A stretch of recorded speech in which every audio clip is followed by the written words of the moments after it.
Boa noite a todos. A gente vai começar a segunda live dos mês das mulheres negras. Nessa live a gente vai estar trabalhando o contexto da educação, né, com a criança negra tendo o seu palco aí um pouquinho, né, seu protagonismo, para a gente estar falando sobre as dificuldades e os desafios enfrentados, tanto pela educação, quanto dentro da educação, quanto também por crianças negras, tá?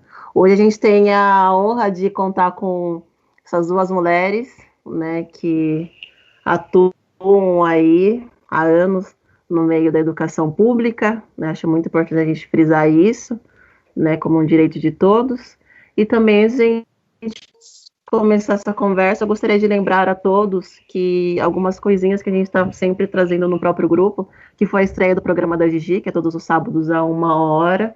Tá? A gente também está fazendo o cadastramento dos autônomos do grupo, então se você é MEI, autônomo, freelancer e afins, a gente pede para vocês estarem lá na aba de unidades e fazer seu cadastramento, que é para a gente poder estar ajudando vocês com relação à divulgação. Então, o cadastro é gratuito, então nossa pretensão é fazer essa divulgação e fortalecer o afroconsumo. Tá? Tem também a nossa página, nossa conta do Instagram e nossa conta também do YouTube, onde vai estar todas as publicações salvas, então a gente pede para vocês também estarem lá curtindo, acionando o sininho, tá? E impulsionando essa nossa ideia. Então vamos começar então, meninas. Hoje o tema é o olhar sobre o outro, a criança negra no contexto escolar. Tá? Agora eu vou dar um espaço para vocês poderem se apresentar para a gente começar começar então pela dona Clarice. Fica à vontade, dona Clarice, para se apresentar. Boa noite. Boa noite. Eu sou Clarice Dias da Mota Souza. Sou nascida em Capivari, mas há alguns anos me tornei cidadã ituana. Então, me considero muito, muito enraizada aqui. Eu tenho um percurso de formação, família de professores, irmã, irmãos, filho, e tudo aquilo que a gente pode fazer pelas crianças, nós estamos fazendo. A gente tem uma certa formação, mas sou formado em letras, pedagogia, fiz o primário e fiz também um pouco de gestão escolar da Unicamp. Então, a minha vidinha começou aí em Capivari, eu lecionei aqui em Itu, no norte, fui para Guapiara, voltei de Guapiara, vim para Itu, no Cícero Siqueira Campos, fui para a delegacia de ensino, trabalhei alguns anos, voltei para a escola Cícero Siqueira Campos, onde estou como diretora há mais ou menos uns 30 anos. Nossa, sabe muito, né? Muito, muito. Estou aprendendo ainda. E eu achei engraçado que quando a gente estava conversando, né, sobre essa questão da live, surgiu a Bia, e no meio da nossa conversa com a Bia mesmo vai contar, né, sobre a questão da dona Clarice. Bia, fica à vontade para você se apresentar também. Ok, boa noite, então, muito obrigada por esse convite, me senti honrada de estar aqui, né? Sei que na nossa cidade nós temos muitos professores excelentes, que fazem um trabalho de excelência, que poderiam estar aqui no meu lugar, então eu me sinto honrada por nesse momento poder representá-los, né? Muito obrigada por vocês terem me convidado. E mais ainda por estar aqui dividindo esse espaço com alguém muito especial na minha vida, que é a dona Clarice. Ela foi minha professora, né, de segunda série, e eu cheguei em Itu, também não sou cidadã ituana, mas apaixonada pela cidade desde criança, porque aqui eu vinha passar as férias com a família, e a gente sempre estava por aqui, porque minha família, né, adotou a cidade. Eu morava em São Paulo e vinha para cá, finais de ano. E aí mudamos para Itu em 78, e ela foi a minha professora. E foi uma maravilha, porque aquela Bia criança precisava de um referencial diferente. Porque até então, as mulheres que compunham a minha vida, mulheres fortes, que me fizeram ser quem eu sou hoje, mas muito trabalhadoras, e não tinha o estudo que hoje nós temos, né? Com muito suor, conquistamos. E a Clarice, ela foi aquela referência de mulher negra bonita, bem-sucedida, uma colocação que pouco a gente podia ver na minha época. Hoje nós temos muitas, mas naquela época não, né? Então eu olhei aquilo e eu falei, puxa, como ela é linda, né? Porque de fato é mesmo, né? Cheirosa, bonita, sorridente, ela era simpática com todo mundo, né? Então, assim, marcou a minha infância dentro da escola, né? E nós realmente precisamos de ter essa identidade também dentro da escola. E como ela, outros passaram por mim, foram acrescentando o que eu sou hoje, né? E hoje eu estou como coordenadora pedagógica da EMEI Silvia Covas, uma escola que eu amo de paixão, uma comunidade que eu tenho como família, desde a equipe que eu trabalho, como os pais, os meus alunos. Então, aquilo que eu recebi, né, dentro da escola, eu tenho procurado fazer, que é amar o meu aluno, que é buscar fazer para ele aquilo que fizeram por mim. Desde a minha infância dentro da família, até depois quando eu fui para o contexto escolar, né? Então, assim, eu só tenho a agradecer. Sou casada, tenho um filho, viu, dona Clarice? Um rapaz de 27 anos e um lindo negro também. E a gente é muito feliz porque a gente tem uma missão aqui que é fazer o bem, né? E a gente aprendeu isso com quem? Com quem passou lá atrás com a gente, né? E estou aqui para tentar fazer a diferença na minha geração. Né? O que mais que eu tenho para falar de mim? Uma coisa muito importante. Eu tinha tudo para dar errado. Eu era aquela pessoa, aquela criança que nos dias de hoje estaria à margem de tudo, né? Mas algo muito importante me aconteceu lá atrás, quando nós ficamos órfãos. Nós éramos 6 e ficamos órfãos de mãe, eu com 5 para 6 anos, só eu de menina, no meio de 5 homens, mas naquele momento eu vi o que era solidariedade, o que era amor família, porque as mulheres da família, elas se reuniram, minhas tias, 3 tias especiais, delas hoje eu tenho uma só, aos 90 anos, que foi a que me levou para a casa dela, que me deu tudo que ela deu para a filha dela, me criou como se eu fosse a filha. Então eu sou uma filha do coração dessa tia, que fez de tudo, que me deu tudo, né? E eu só tenho a agradecer. Então, esse momento para mim, né, me desculpem aqui o momento, é um momento de agradecer tudo que ela me fez, né? De devolver para ela essa gratidão, de poder estar aqui hoje falando sobre educação, uma pessoa que tinha tudo para dar errado, se não tivesse tido esse olhar de família. Então, eu agradeço muito, muito a Deus pela vida das minhas 3 tias, Geralda, Vicença e também minha tia Maria. E, seguindo essas mulheres fortes, aí vem as minhas professoras, a começar pela Clarice, que foi essa referência, que negro pode ser alguma coisa assim, que negro pode sim ocupar outros lugares, né? E, além de tudo, feliz, porque o que mais me chamou a atenção foi isso, ela era alegre, ela era feliz, e ela era respeitada onde ela estava. E é isso que eu queria para mim, né? Eu era tímida, gordinha, negra, tinha realmente uma identidade distorcida, uma visão distorcida sobre mim, que isso, claro, foi levado também para uma adolescência, né? E hoje, depois de um passar de tempo, eu consegui ver que realmente só faltava ali era alguém de perto para que eu pudesse me abrir e mudar o conceito que eu tinha de mim mesma. Então, essa sou eu, a tia Bia da escola EMEI Silvia Covas. Parabéns. Perfeito, Bia. Eu acho interessante que a importância, né, o impacto que os professores negros trazem para a nossa vida, desde quando a gente é criança, né, a gente traz esses professores na nossa lembrança, não reflete muito, principalmente para quem vai para o lado da educação. Acho que isso influencia 100%, né, a sua postura quando você entra numa sala de aula enquanto uma pessoa negra, encontra outras crianças, adolescentes também da mesma etnia, né? Acho que a sua postura com a sua preocupação com essas crianças, ela passa a ser maior.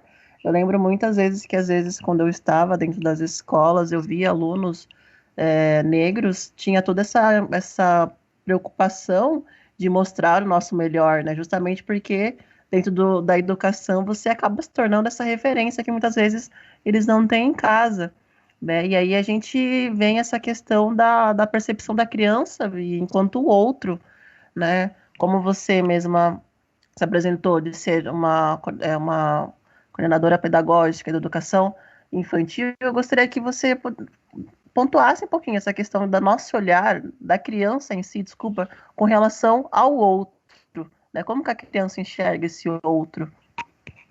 Então, diferente da Bia, né, que é a criança, né, a Bia na infância, hoje, como coordenadora e também anos, né, dentro da sala de aula, eu acho que eu não pontuei, mas eu tenho 17 anos, né, de rede pública, desses 17, 9 deles foi dentro da sala de aula, chão da escola, como a gente costuma dizer. E o que eu vejo é uma mudança grande, grande de comportamento, né, então as nossas crianças hoje, elas não têm o mesmo olhar que a Bia tinha quando criança, para ela mesma, porque eu vejo um amadurecimento nas famílias, eu vejo um amadurecimento na negritude hoje, de se colocar, de se amar, de se identificar, né? Então, assim, o que eu sinto hoje, que eu vivi durante esses anos, são crianças que olham para você pelo que você é, pela acolhida que você dá, né? Então, eu costumo sempre dizer que as crianças na escola, elas me veem como a mãezona. Então, preciso dar uma correção, uma conversa, vamos conversar.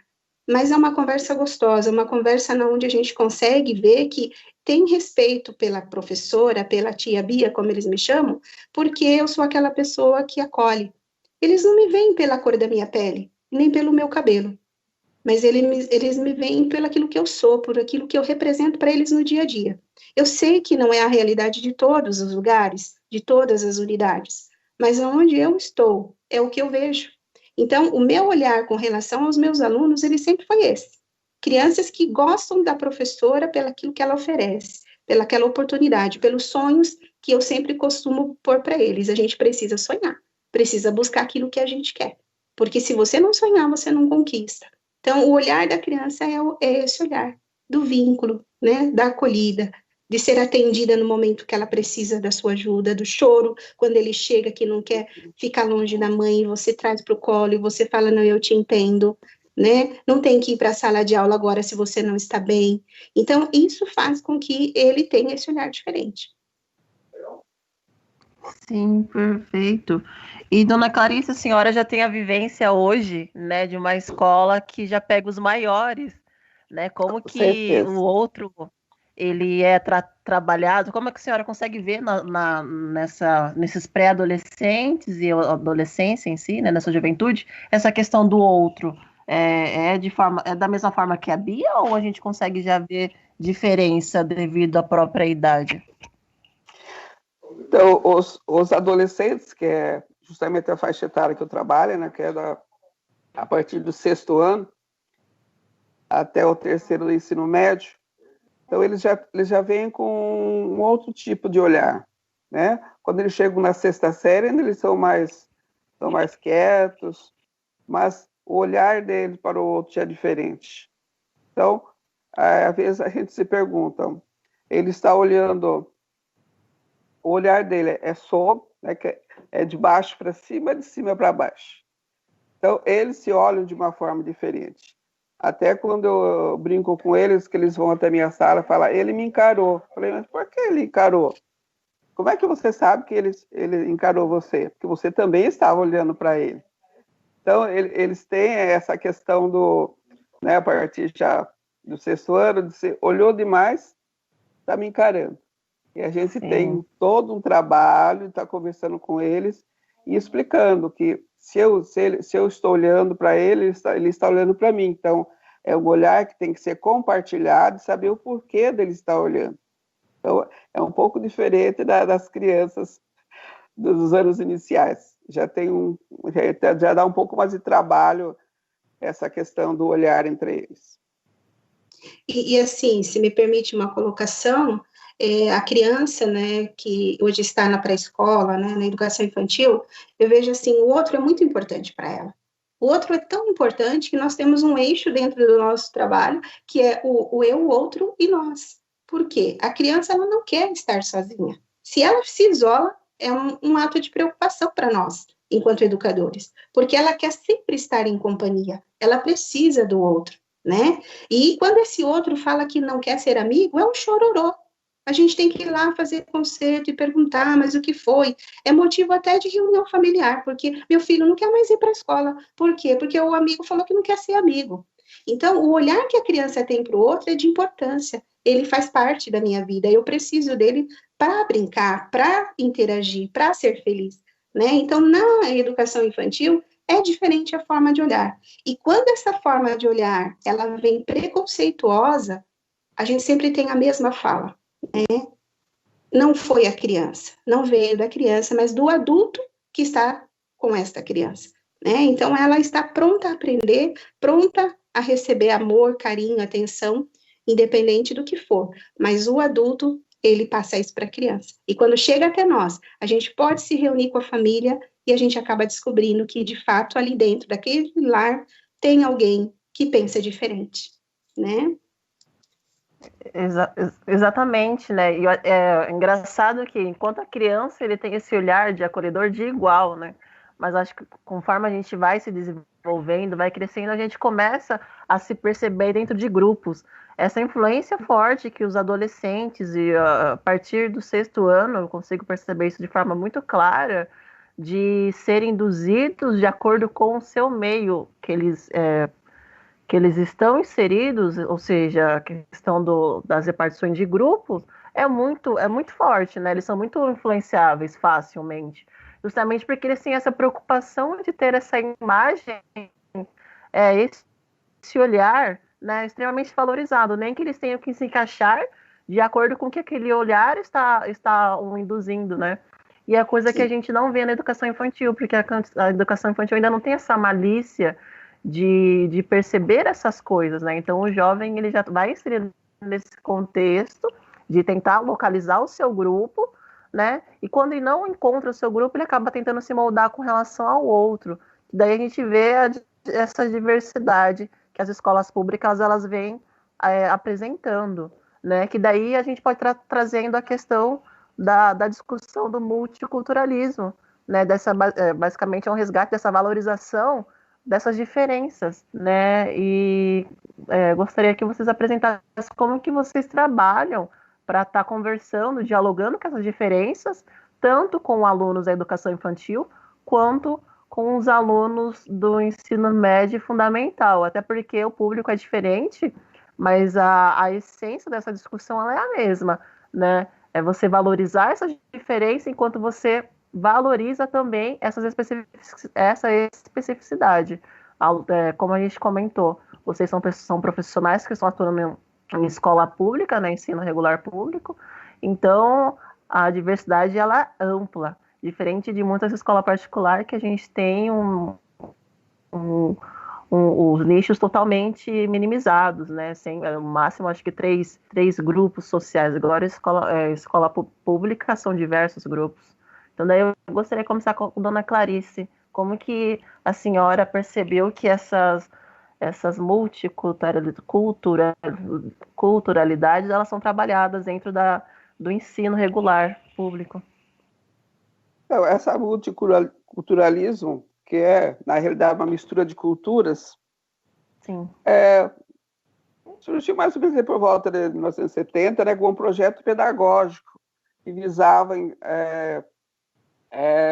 dar valor às culturas diferentes da que as crianças vinham, porque era tudo muito, muito moldado, né, que eu já sou alguns anos, né, anteriores, onde era aquele quadradinho e de fora do quadradinho não tinha ninguém.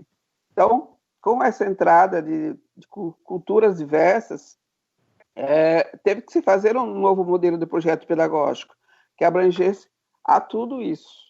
Então, e até costumo dizer que eu tenho um certo privilégio, porque lá na escola onde estou, eu tenho vários professores negros,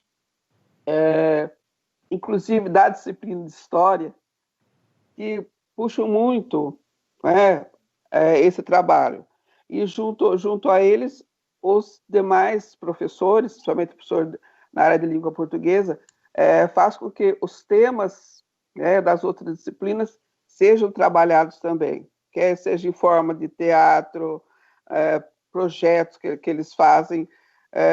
A gente faz muito o Cissaral, onde se trabalha temas diversos. A gente costuma convidar algumas pessoas da cidade, a Rosália é uma que está sempre presente nas nossas festas, e onde se trabalha realmente esse diverso tipo de cultura, né? A dança,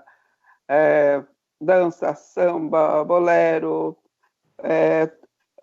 a arte, né? Os professores de arte trabalham muito, desenvolvem essa parte das culturas que as crianças trazem, porque alguns não conseguem trabalhar com o que a gente chama de letras, mas conseguem trabalhar com a parte motora.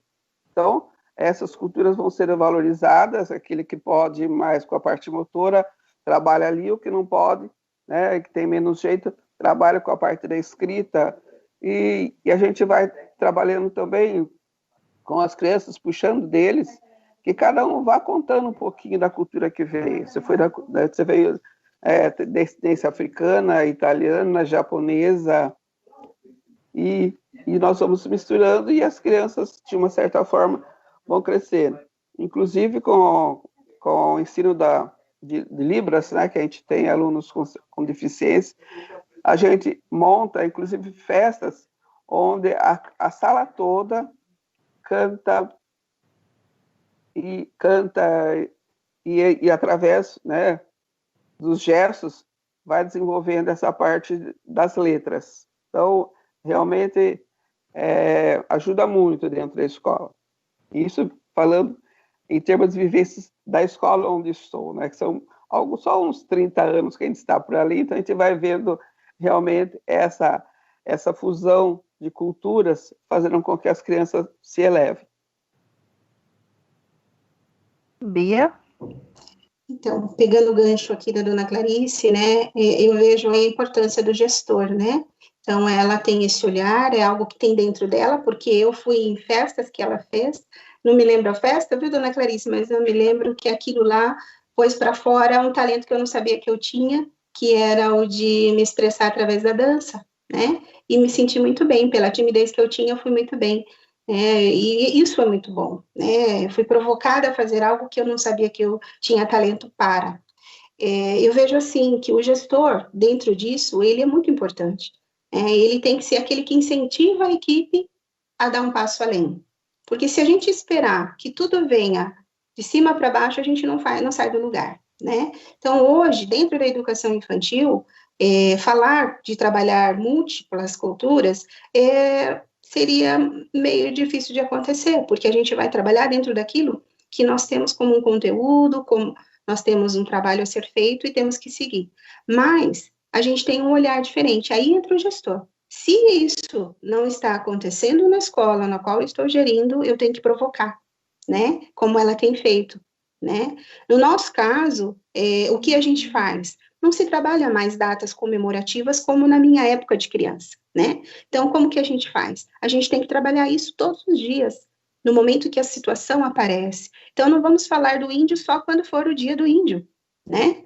A gente tem que falar dele como um ser que precisa ser visto como um ser humano, uma raça como outra qualquer, que tem que ter o seu valor no dia a dia. Então, se nós vamos falar de casas, envolva também a cultura indígena, envolva também a cultura afro. Então, a gente tem esse olhar na escola que eu estou. Ontem mesmo uma professora falou, Bia, onde está aquele livro A Minha Família Colorida?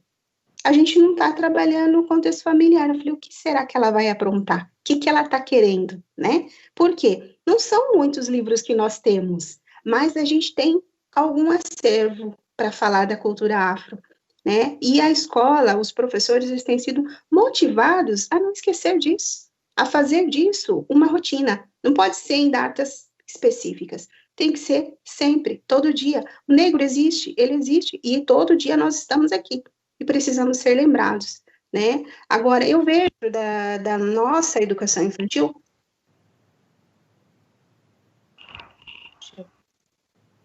E travou, Bia. Travou, né? Não, voltou. Voltou. Voltou. Então, Voltou. desculpa. Não, O que eu imagina. vejo dentro da educação infantil, eixos de trabalho são todos, os eixos de trabalho, eles são todos interligados. Então, eu não tenho como falar de respeito, né, para uma pessoa, se eu não lidar com respeito para com essa pessoa. Então, respeitar, cuidar, educar, ele é tudo, ele envolve tudo. Né? Não tem como fazer uma coisa e deixar de fazer a outra. Não tem como eu trabalhar o direito da criança, que são 6, que é brincar, participar, explorar, se expressar, se eu não fizer nada para que isso venha acontecer. E isso não pode ser em datas comemorativas, esporadicamente. Tem que ser diário. Então, eu vejo assim que é um passo para nós que a gente vai ter que aprender com você, Jaque. Você vai ter que nos ajudar. Nós precisamos ter formação para como fazer valer mais essa pluralidade cultural dentro da educação infantil. Já que nós temos que trabalhar tudo de uma forma tão interligada, a gente precisa ter formação. E foi isso que hoje, quando nós conversamos um pouquinho, eu falei para você, nossa, como foi bom, né, parar para refletir. Eu vou precisar nessa questão. E foi exatamente isso. Como tem sido dentro da minha escola? A gente faz algumas coisas, sim, mas será que o que eu estou fazendo é o suficiente? Né? Então, para mim, enquanto gestora, eu preciso tirar umas liçõezinhas aí com a dona Clarice e melhorar essa questão na onde eu estou. Porque eu só posso mudar aquilo que eu estou dentro, né? O meu entorno, eu posso fazer algo e dali para frente influenciar vidas, influenciar pessoas, né?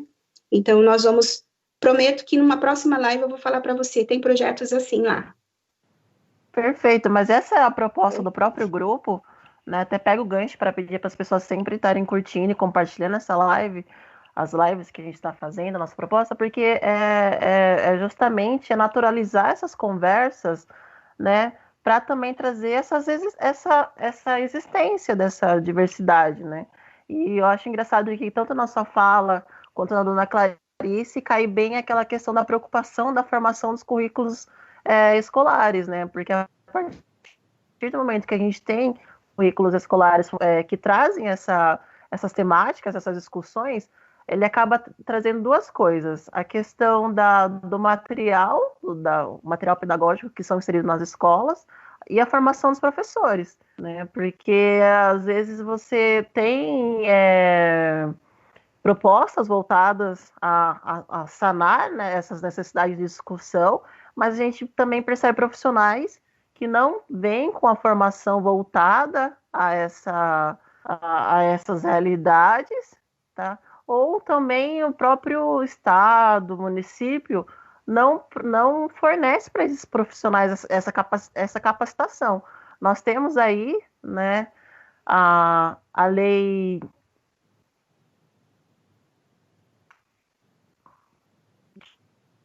ver então, do ensino de história afro-brasileira e indígena, né? Nesse caso, como que foi para vocês quando entrou? Mudou alguma coisa, de fato, quando essa lei ela foi sancionada? A universidade já vem aí pela preocupação do professor em estar buscando isso. Clarice, quer comentar? Bom, tudo bem. Como eu disse, eu tenho o privilégio, e isso há vários anos, de ter como titulares de cargo professores de história negros, porque facilita praticamente 90% do caminho. Então esses temas, incluindo essa obrigatoriedade de se estudar temas afros e trabalhar temas, né, também sobre os índios e outras raças, que às vezes ficam de lado, é facilitado por isso. Já são professores engajados. Tinha uma professora ótima também, que já se aposentou, mas que era negra, que era muito engajada com toda essa problemática. Tenho, atualmente, professora negra, também em história, muito engajada. E isso, até essa questão de formação, quando você disse que não há professor precisa de formação, realmente precisa. Os cursos são dados. Agora, o que é que você precisa também? Que o profissional queira se aperfeiçoar. Porque demanda o quê? Sim. Demanda um certo trabalho, como tudo na vida, mas, de repente, fora daquele seu horário de trabalho. Bom ou ruim, isso a Deus pertence. Mas a gente precisa correr atrás também de uma certa formação. Porque, mesmo quando você me convidou para essa live, eu fui fazer certas leituras, inclusive sobre essa lei, e teve coisa que eu fiquei boquiaberta, que até então eu não tinha me atentado a isso, né? Aquelas mulheres, até porque, eu falei, por que o Dia da Mulher Negra, né? E a gente está comentando agora que seria no dia 25. Então eu fui ver a importância das mulheres que foram homenageadas, né? Descobri que, né, que já estava remotamente lá na minha memória o nome, né, da esposa do Zumbi, que era Dandara. Até brinquei com meu filho, porque eu também tenho um filho grande, viu, Bia? Olha, são coisas que, com o passar do tempo, você vai se especializando em outras coisas, como eu estou na direção. Então, a gente faz a supervisão das disciplinas, mas nós temos um outro setor de trabalho. Então, a gente faz a orientação, mas aqueles termos, aquelas coisas técnicas não fica assim tanto para a gente. Então, a gente precisa querer. Eu estou agora em teletrabalho, mas estou fazendo um curso em casa. Estou me aperfeiçoando em coisas. Se Deus quiser, a hora que a pandemia acabar e eu voltar para a sala, já vou ter mais argumentos para estar trabalhando. Então, como eu vi, né, o Dia da Mulher Negra, 25 de julho, foi instituído pelo governo do Brasil, né, pela Lei 12.987, de 2014. Então, foi realmente da mulher, né, mulher afro-latino-americana e caribenha, que seria no dia 31 de julho, mas aqui no Brasil, então, ficou toda essa formação para o dia 25. Espero que no dia 25 nós tenhamos uma outra live bem importante. E até porque, né, que foi o Dia Nacional de Teresa de Benguela, também fui ver a história dela, fiquei muito emocionada quando ela assumiu o quilombo, quando o seu marido foi assassinado. Então, são coisas que que existe dentro de um conteúdo, mas que você tem que se aprofundar. Então, eu acho não tenho certeza, que quando todos nós, profissionais, né, principalmente nós professores, nos engajarmos, nos aprofundarmos e pegarmos amor por aquilo, a gente vai conseguir passar de uma forma muito agradável para as crianças. Principalmente nessa questão da nossa negritude, que as pessoas negras também se engajem, que não tenham medo de enfrentar, porque obstáculos surgirão, mas nós temos que transpor esses obstáculos para conseguir aquilo que nós queremos. Aí tenho certeza que esse Dia da Mulher Negra, que nem todo mundo sabe, vai se tornar realmente como o Dia da Consciência Negra, onde nós teremos ali um dia especial, onde todo mundo vai parar, apesar que não são todos os municípios que têm esse feriado, mas vai parar de uma forma especial e realmente vai fazer essa homenagem às mulheres negras. Porque, inclusive, nós fizemos isso num cisarau, lá na escola, onde foram homenageadas as mulheres negras. Então, as crianças pesquisaram e foram ver as mulheres importantes, né, que passaram pelo Brasil. Logicamente, também temos muitas mulheres brancas importantes, mas as mulheres negras se destacaram também. Então, foi muito bom. Perfeito. Bia? Eu fico ainda com a mesma questão, né? Realmente a gente precisa investir nessa formação. E me veio à mente, uns anos nós participamos, né, da Feira da Consciência Negra, e a nossa escola, como educação infantil, ela foi a primeira escola, né? A gente tem, assim, esse lado, viu, dona Clarice, de sermos pioneiros em algumas coisas aí, né, na educação, e uma das coisas que a nossa escola teve o privilégio de ser a primeira escola de educação infantil a trabalhar a cultura afro na escola e participar da feira. E a equipe fez um trabalho de excelência, foi muito rico com as crianças, elas estavam bem apreensivas. Então, eu vejo que, de fato, a gente precisa, sim, de mais informação e formação. Por quê? Numa escola, pegando a minha como gancho, no qual a negritude ela é minoria, as minhas meninas, assim eu as chamo, elas ficam preocupadas de tocar no assunto e, de repente, serem chamadas, né, de preconceituosas.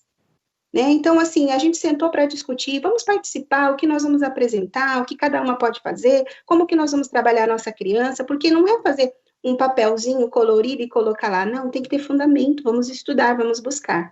E elas ficaram muito preocupadas, elas falaram, mas a criança, ela não tem esse olhar de achar que o outro é diferente, a não ser que a gente fique provocando. Será que os pais vão entender? Né?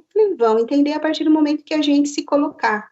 Né? E foi um trabalho de convencimento da equipe, porque tinha esse medo que foi colocado agora, esse receio de tocar num assunto que ninguém quer falar, mas que ele está aí, né? E foi muito bom, porque a gente passou por isso, se fortaleceu, e de lá para cá, o que precisa? Continuar fazendo esse movimento de aprender mais, de buscar informação e formação, projetos que passe a ser natural. Como tantos outros que nós temos, esses também precisam ser naturais, né? Dentro da equipe, dentro da escola. Ainda que o cuidar e o educar, ele seja interligado, e ele abrange tantas outras coisas, a questão do cuidar e educar o negro, dentro do contexto escolar, né, ele precisa de ter esse olhar. Dentro da minha realidade, nós somos minoria em professores, somos minoria também em famílias, né, mas nós existimos, né, e esses poucos que existem precisam ter esse olhar mais aprofundado, que eu, né, no caso, preciso também ter, né, preciso melhorar, me fortalecer para fortalecer a minha equipe. Com certeza.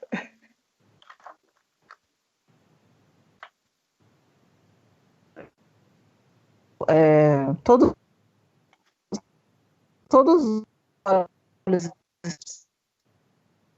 estão, né? Então, enquanto profissionais negras dentro da educação, né, creio que a nossa responsabilidade também tenha com relação a essa preocupação desses olhares negativos em cima do nosso trabalho, né? E sobre a questão da própria lei que a gente estava discutindo, é uma oportunidade que nós temos de fazer valer, porque até uns anos atrás, até hoje, a gente enfrenta essa educação, essa formação, tanto acadêmica quanto de ensino regular, totalmente voltado para o branco, né? As discussões para endeusar a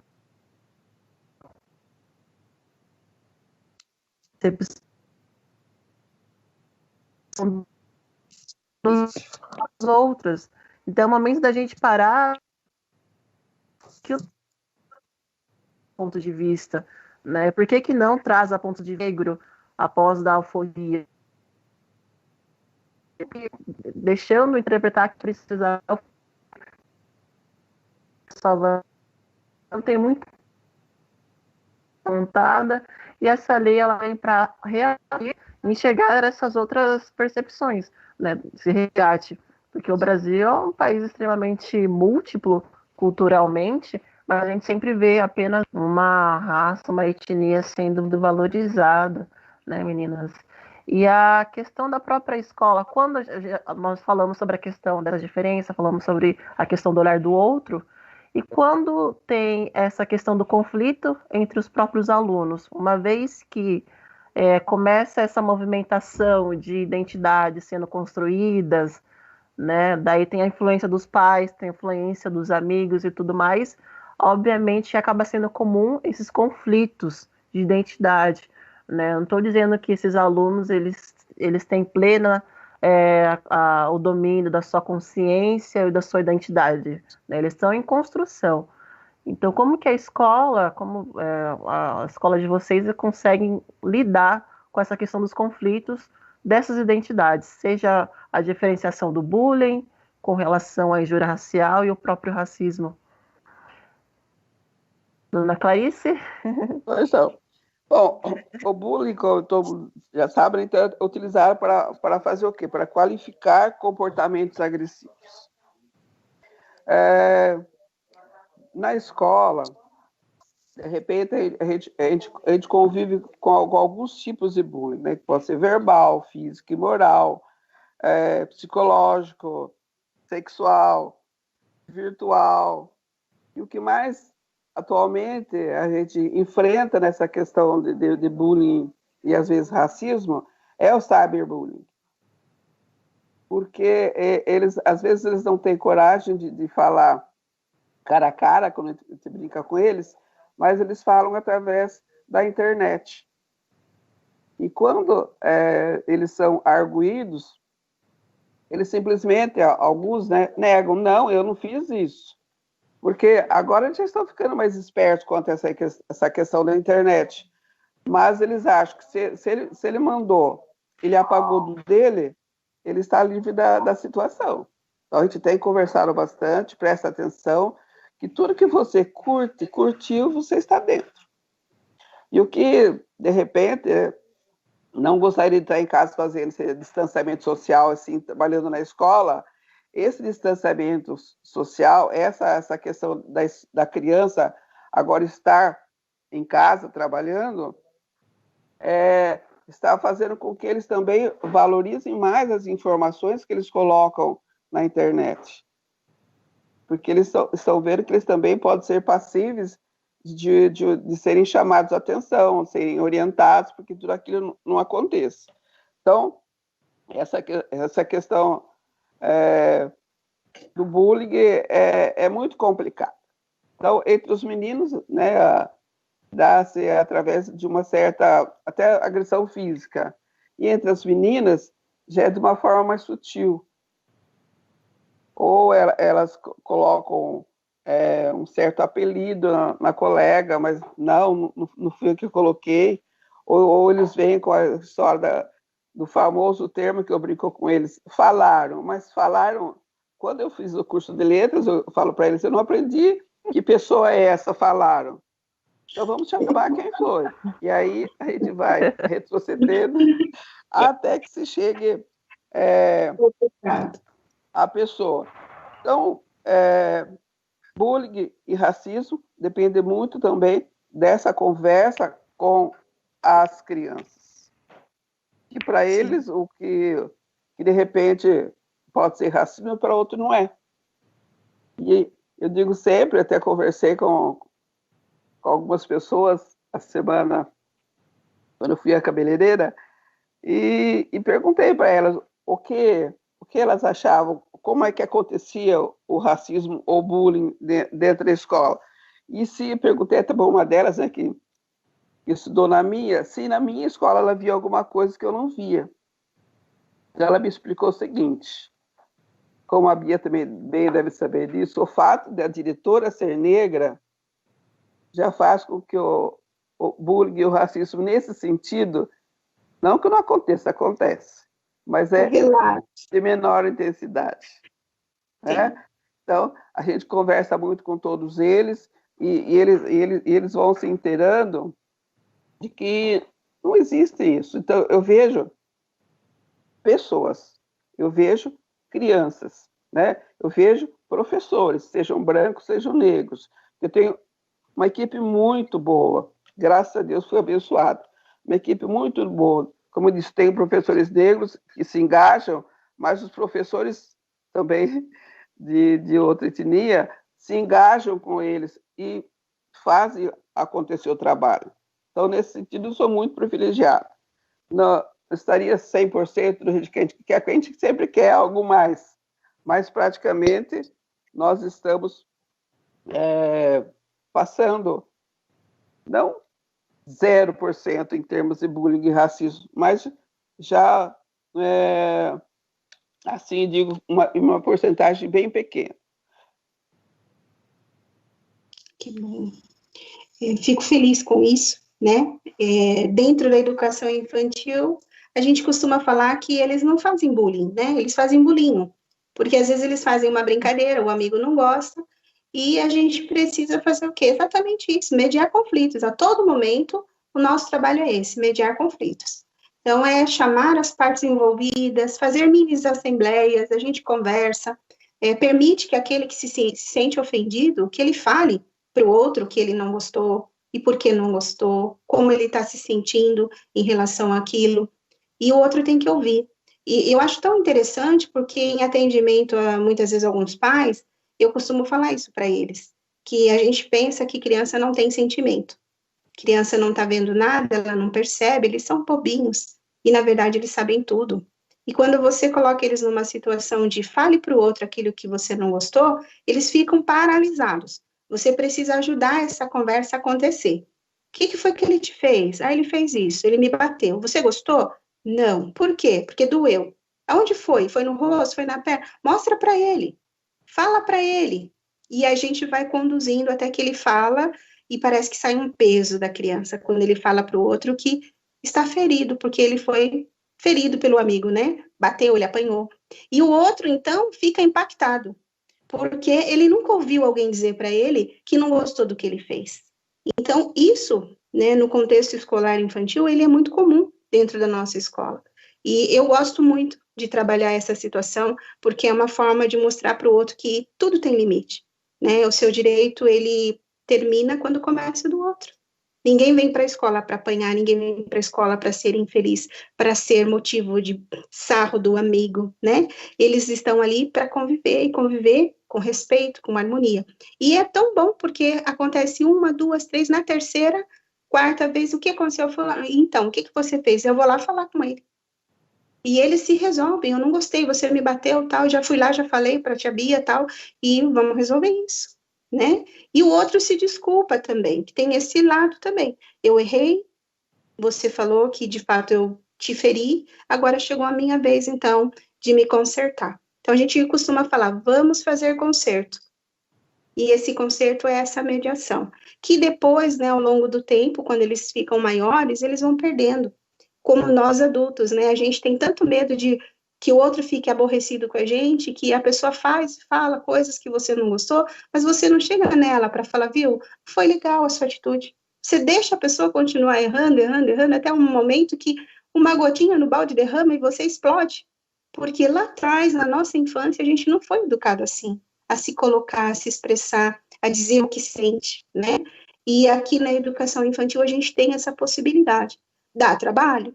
Tá, educar dá trabalho, né? Mas é assim que as coisas vão acontecendo. É assim que quando chegar no sexto, no sétimo ano, a dona Clarice vai ter menos trabalho, porque foi construído, isso é construído, né? Não pode ser de uma hora para outra, né? Educar dá trabalho e leva tempo, né? Aí a gente agradece o trabalho que vocês fazem, né? Para nos mandarem mais amaciadinhos. Sim. Eu acho, sempre comento com as minhas amigas também que são da educação, que eu acho muito rico essa forma com que a escola, os profissionais da educação, eles tratam as crianças e os adolescentes, juventude em si, como indivíduos, né? Isso já é construído desde sempre. A partir do momento que ele entra na vida como um indivíduo, que ele vai ser responsabilizado daqueles atos, tudo moldado de acordo com a sua faixa etária, né? Então essa questão do diálogo que se tem com o aluno, muitas vezes o aluno não tem essa abertura dentro de casa. E aí, a partir desse diálogo, a gente consegue fazer tanta coisa, desde colocar a criança no seu lugar, né, enquanto um sujeito histórico ali, que ele também tem a sua importância naquele contexto, e que também as ações dele podem gerar impacto, quanto também fazer a criança entender ou até mesmo se perceber, por exemplo, desde a questão sentimental, desde quando eu posso estar diferenciando uma ação que ela está sendo reproduzida inconscientemente ou conscientemente. Então começa a mostrar para a criança que todas as ações dela têm esse peso, né? Essa questão do diálogo que a Bia falou com a educação infantil, ela é muito interessante porque ao mesmo tempo que você está conversando com a criança sobre aquela ação, você percebe que a criança está reproduzindo algo. Ela vê em um outro, e esse outro sempre é um adulto, por exemplo, tá? E ela vai e reproduz. Então, para a escola tá pegando essa reprodução, ela tem que ter todo um trabalho sério, né, e bem fundamentado, para que tanto travou a minha conexão? Vocês estão me ouvindo? Estamos ouvindo. Só um momentinho. Tá. Então, tanto a criança precisa ser trabalhada quanto os próprios pais, né? Que daí a gente traz eu já fiz parte, né, da equipe de profissionais de algumas escolas, e a participação dos pais é algo que tudo o ambiente escolar. Você percebe quando tem pais mais presentes, quando os pais têm essa ausência, né, maximizada, você vê desde professores trabalhando determinados surtos, traumas, até mesmo o próprio desempenho escolar desses alunos por conta da ausência da participação dos pais. Então, como que a família ela pode se colocar enquanto agente dentro do ambiente escolar? Bia, posso começar por você, educação infantil? Pode, deve. É um tema que eu gosto muito, falar da família, né? Então, eu acho que, assim, a minha história, ela começou dentro da minha família, né? Então, se hoje eu não faço parte da estatística daquela que morreu aos 15 anos, é porque eu tive família. Eu tive um adulto responsável que me amou, que cuidou de mim, que me deu aquilo que eu precisava, além de comer e beber e uma cama para dormir, né? Ele me deu valores, me ensinou com modelos. E hoje, o que a gente vê na sociedade em geral é essa ausência de um bom modelo. Criança, ela aprende não por você falar demais, mas por você falar e ter coerência com a sua fala. Então, se eu falo que não é legal mentir, aí eu não posso expor a minha criança de falar para ela, viu, fala para o dono do ovo lá, do carro do ovo, que eu não estou hoje, porque eu não quero atender ele, né? Então, assim, o que tem acontecido, o que eu vejo, são famílias que precisam de se estruturar no sentido de entender que eles são os adultos e essas crianças precisam muito deles, né? E trazer essa família para o contexto escolar é realmente um desafio para nós, como gestores. Mas quando você tem compromisso com a comunidade, quando o seu diálogo, ele realmente vai de encontro com as suas atitudes, né? E a atitude, ela tem que ser diária, né? Conforme as coisas vão acontecendo ali no decorrer do dia a dia, porque não é fácil o nosso contexto quando temos a criança, temos a escola em movimento, né? Acontecem mil coisas ali, e você precisa ter um tempo, sim, para atender uma família que te pede ajuda, uma família que precisa estar falando que as coisas não vão bem, ou quando ela não fala, mas a criança fala, pela atitude da criança.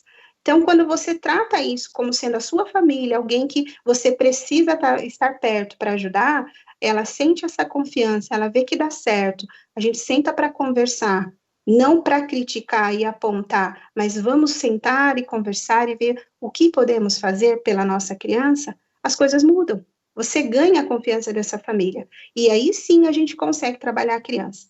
Eu costumo dizer assim que eu sou uma coordenadora enxerida, né? Eu gosto de fazer visita na casa dos meus alunos, eu gosto de estar perto, quando agora não está podendo fazer visita, a gente liga, né? Eu gosto, eu me sinto bem, eu gosto de estar com pessoas, né? Então, tenho assim um olhar clínico para perceber quando algo não vai bem. E geralmente, quando algo não vai bem, é em casa. Quando eu não estou bem no meu relacionamento familiar, eu levo isso para onde eu for. E a criança não é diferente, né? Então, as famílias que hoje nós temos aqui na nossa creche EMEI, né, são famílias que elas são avisadas disso já na primeira reunião, que nós somos uma família escolar, que a gente está ali para atender os filhos, mas a gente precisa do apoio, da parceria.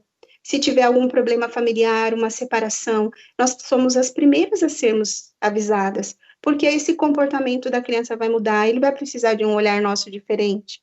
E se a gente está sabendo o que está acontecendo, é mais fácil. Então, quando você coloca isso para os pais, eles vão te entendendo e daí eles passam a ser parceiros, né? E quando eles veem que o trabalho, de fato, é um trabalho coerente, eu falo e faço. Se eu falei que eu vou fazer visita, eu vou fazer a visita. Se eu falei que eu vou te ajudar, então eu vou fazer. Eles começam a te dar credibilidade. O que a gente precisa é isso, ter credibilidade no nosso trabalho. Trabalho com seriedade, trabalho com amor e seriedade. Aí sim a gente ganha comunidade. Aí sim você pode falar para essa mãe negra que deixou de estudar porque ela acha que ela perdeu as oportunidades porque ela teve um filho aos 15, e depois veio mais um, e depois um outro relacionamento, e a vida dela está complicada aos 25, e ela acha que não tem mais jeito. Mas aí quando você está diante de uma mãe dessa, você pode falar, você tem jeito, olha para mim, eu sou sua referência, eu podia ser você se eu não tivesse tido alguém que me desse a mão.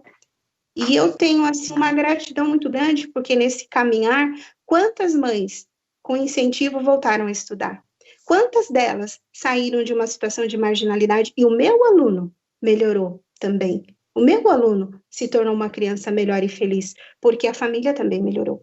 Mas é necessário que, como gestor, a gente tenha esse trabalho árduo de conquistar famílias, para que elas sejam nossas parceiras, para que os alunos sejam bem atendidos, sim, para que a gente possa, de uma forma ou outra, conduzir para algo melhor. Porque, querendo ou não, muitas informações não chegam até elas, né? Muitos benefícios que o governo deveria de dar para algumas pessoas que, de fato, precisam, elas não sabem. Então, quem tem que fazer isso é a escola. Nós temos esse papel social, sim, de ter que informar aquilo que é direito da pessoa, né? De dar essa informação, de deixar o nosso pai saber para que serve uma PM, para que serve um conselho de escola, para que serve estar ali nas reuniões.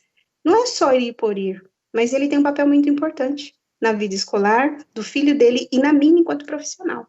Porque uma escola que tem pai presente, ela é respeitada. Uma escola que tem pai presente, tem educação de qualidade, tem professores preocupados em dar o seu melhor, porque o pai está ali, está colado na gente, né? E é isso que a gente quer, fazer a diferença. Não só dentro da escola, mas é uma escola que tem que ir além dos muros, porque é muito fácil você gerenciar só o que está ali perto de você. Mas a gente precisa parar de achar que o expediente acabou e tudo terminou quando o aluno foi embora. Quando ele sai da escola, aquele aluno que tem problema, o meu coração dói, porque eu sei para onde ele está voltando. Porque eu conheço o meu aluno, eu conheço a realidade de cada um deles. E eu já tive a pachorra de pegar o ônibus que eles fazem a linha aí e ir lá no último sítio, porque eu queria saber qual era a distância que eles faziam todos os dias. E essa experiência fez com que eu respeitasse o meu aluno que chegava cansado, 7 horas da manhã, não queria entrar em sala de aula, dava birra, chorava e gritava. E a gente achava que era manha, mas só que ele saía às 5:30 da casa dele. Uma criança de 5 anos, né? Então, a gente tem que ser um pouquinho mais, andar uma milha a mais para conquistar essas famílias e poder mudar a história da nossa sociedade, né? Eu tenho que devolver para a sociedade aquilo que a sociedade me deu, né? Devolver para as famílias aquilo que a minha família me deu, que os meus professores me deram, né? Eu preciso de fazer isso, ir além, né? Então, no meu dia a dia é isso, a minha busca é essa, né?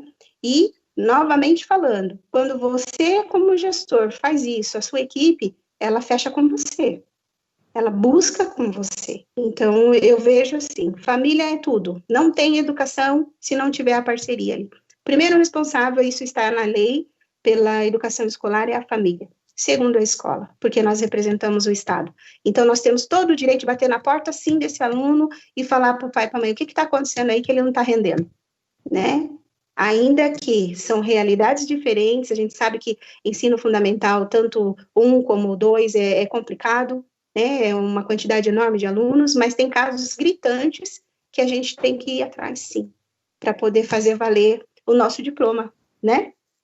O acolhimento, né? O acolhimento, isso é tudo, acolhimento. Dona Clarice? Bia, parabéns. Tudo aquilo que ela falou, vou complementar. Então, escolhe realmente essa questão da parceria, porque a escola e a família têm que ser parceiros. Porque tanto a escola quanto a família desejam a mesma coisa para o filho, né? Que é preparar o seu filho para enfrentar o mundo. Só que cada um tem que respeitar as suas particularidades. Então, a criança passa por um processo dentro da casa e na escola a gente vai dar uma continuidade. Por exemplo, eu costumo brincar com eles. Aqui na escola vocês vêm aprender um outro tipo de coisa, que deveria ser isso, né? As disciplinas. Português, matemática, geografia, ciências, todas as disciplinas, filosofia. Só que para a escola está ficando um pouco complicado, porque, graças a Deus, não é a maioria, mas uma certa parcela de família deixa para a escola educar. Então, está se perdendo um pouquinho o fio da meada.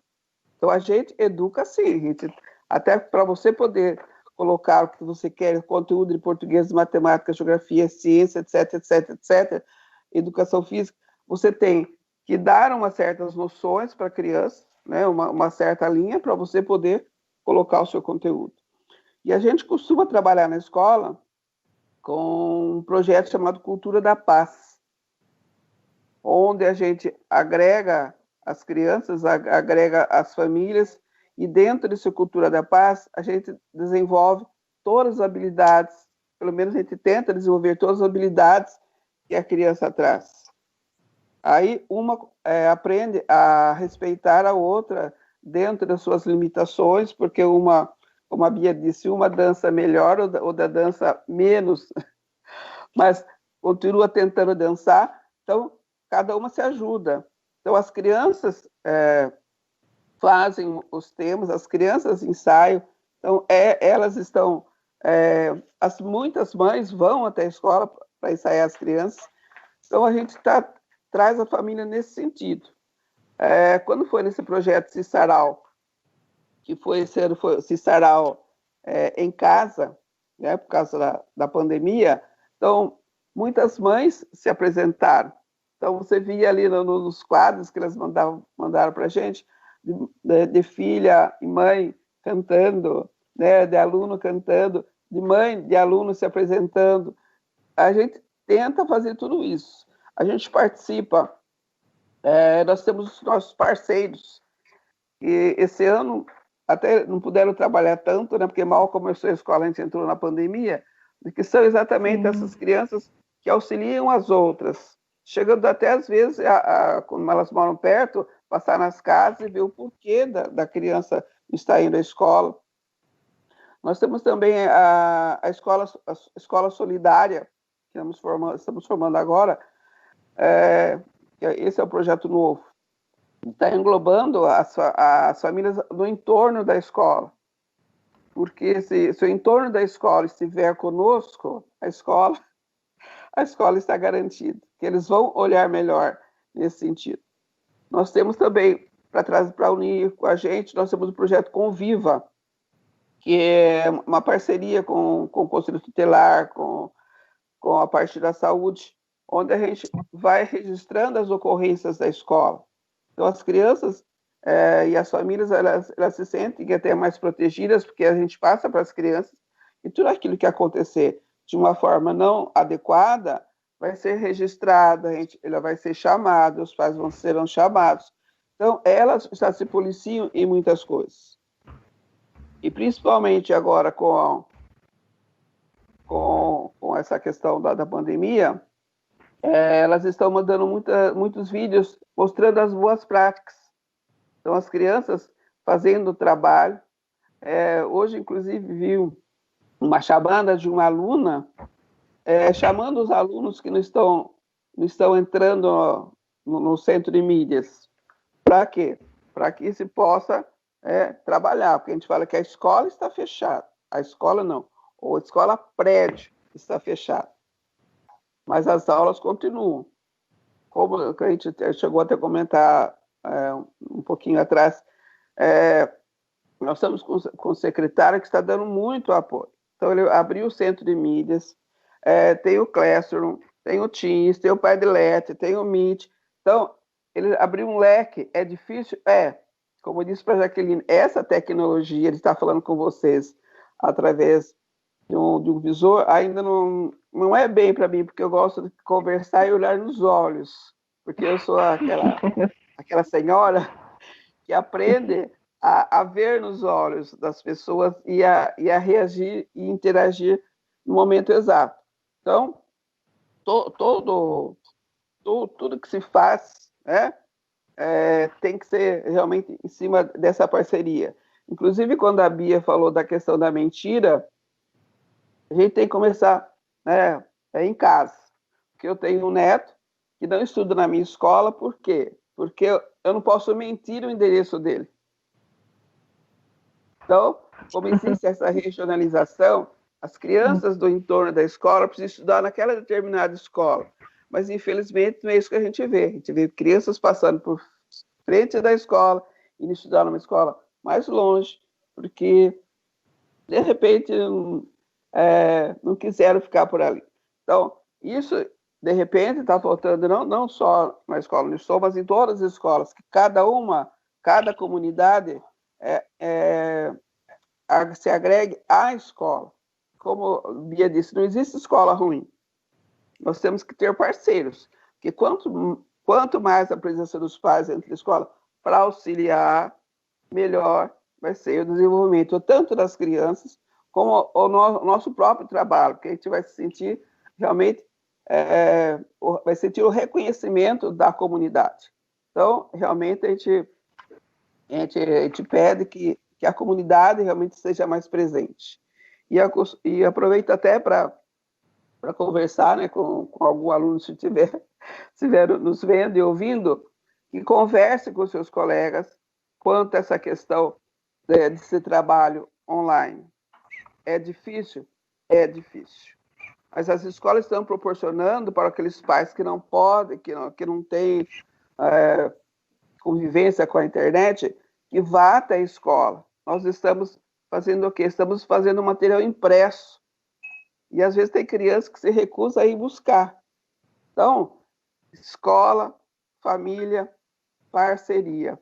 E eu tenho certeza e agradeço a todos aqueles que estão ajudando, não só a minha escola, mas a todas as escolas, para que isso aconteça. Como disse o nosso secretário, está ruim?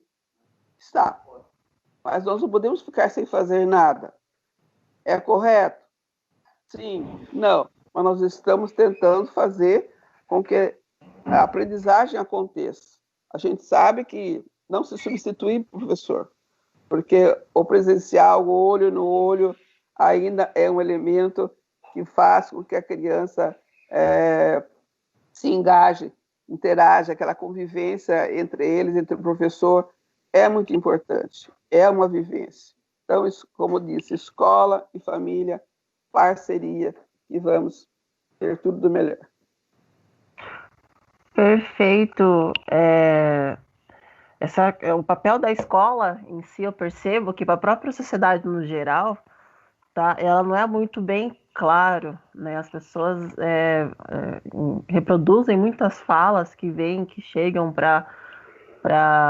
de forma pejorativa sobre o papel da escola e acabam reproduzindo isso, tanto na questão de terceirizar essa responsabilidade sobre aquela criança, né? Quanto para tentar, por exemplo, selecionar escolas como a dona Clarice acabou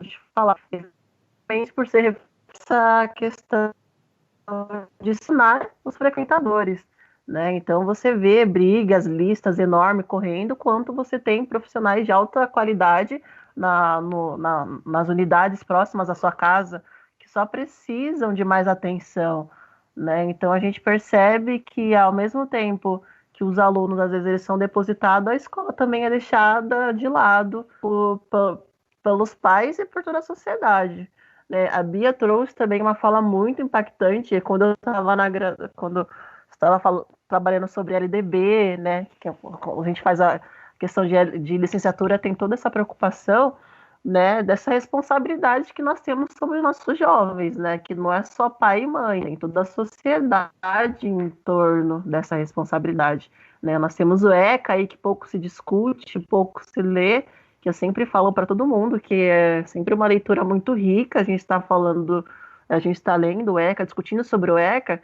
até porque enquanto nós negros, né, que somos marginalizados, e os nossos jovens sofrem essa marginalização, sofrem essa perseguição constante, é mais do que importante a gente estar sempre atualizado nessas informações, até mesmo para a gente estar brigando por a nossa escola.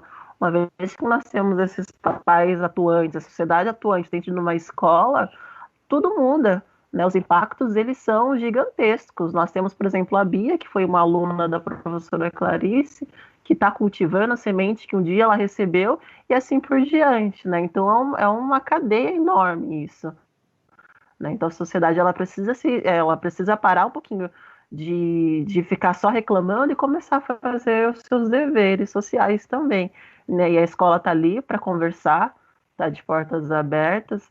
Já passei um tempinho no Cícero e, de fato, eu lembro quando eu estava na escola, ainda antes disso, a fama que o Cícero tinha anteriormente e hoje, como foi essa construção dessa escola que a dona Clarice vem nos apresentando, realmente é uma escola que tem seu diferencial, né? A presença de professores negros também lá foi uma coisa muito marcante para mim.